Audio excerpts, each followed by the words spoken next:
brought to light the different ways that men and women communicate in her #1 New York Times bestseller, You Just Don't Understand. Now Deborah Tannen's done it again, dissecting the way mothers and daughters talk to each other in her book, You're Wearing That? Welcome, Deborah.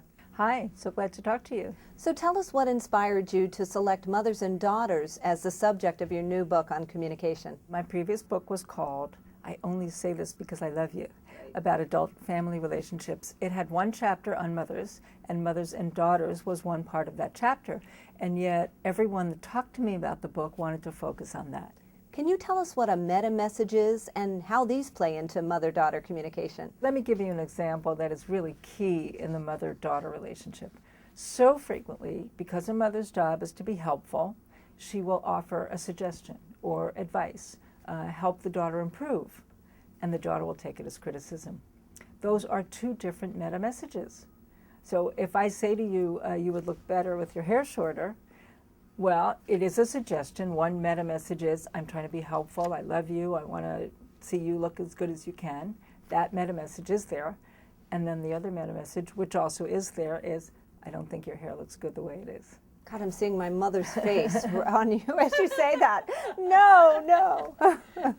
I would say that when I talk to mothers and daughters who told me they had a wonderful relationship with very little conflict, very rarely was there no conflict, but little conflict, usually the mother would tell me, I bite my tongue. And the daughter would tell me, my mother isn't critical. So often, yeah, it is just reminding yourself that when you make a suggestion, it is criticism, because someone who's doing nothing wrong doesn't need suggestions, advice, or ways to improve. Talk to us about the significance of mother-daughter conversations over hair. Hair is one of what I call the big three: hair, clothes, and weight. Okay. Comments that mothers make that they think are helpful and daughters think they're being criticized. Hair seems to lead the pack. It's because the range from which women have to choose a hairstyle is so vast that the chances we're going to choose a style that any other woman, including our mother, thinks is perfect are actually pretty slim. At the same time, women are judged by appearance. And it's true, when women see each other or anyone sees a woman, the first thing that they react to is appearance, and hair is one of the first things we see. And we draw conclusions not just about hair, but about the kind of person the woman is based on her hair. You know, is it severe? Well, then she's schoolmarmish. Is it, big hair? Maybe she's a little too sexy. Maybe she's not sexy enough. These questions are always there for women. And I think it's something that mothers are inclined to say, because mothers and daughters look at each other as reflections of ourselves with that same level of scrutiny that we wouldn't turn on anyone but ourselves. What do you hope to accomplish with the publishing of this book?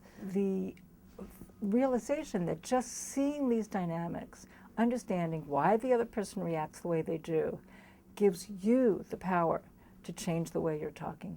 So often we're inclined to think of ourselves as reacting, but the other as the first move.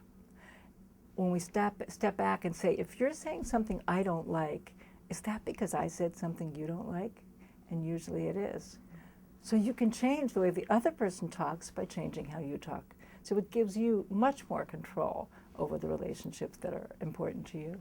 Oh, that's so wonderful. Well, I have at least 15 people on my list, mothers, daughters, women friends who I want to give this book to. And many of my friends have read your book and just give it glowing recommendations. And I thank you. I so enjoyed it, and I know it will improve my own relationship with my mother and daughter. Thanks, Deborah. Oh, thank you so much. That's the best thing I can hear.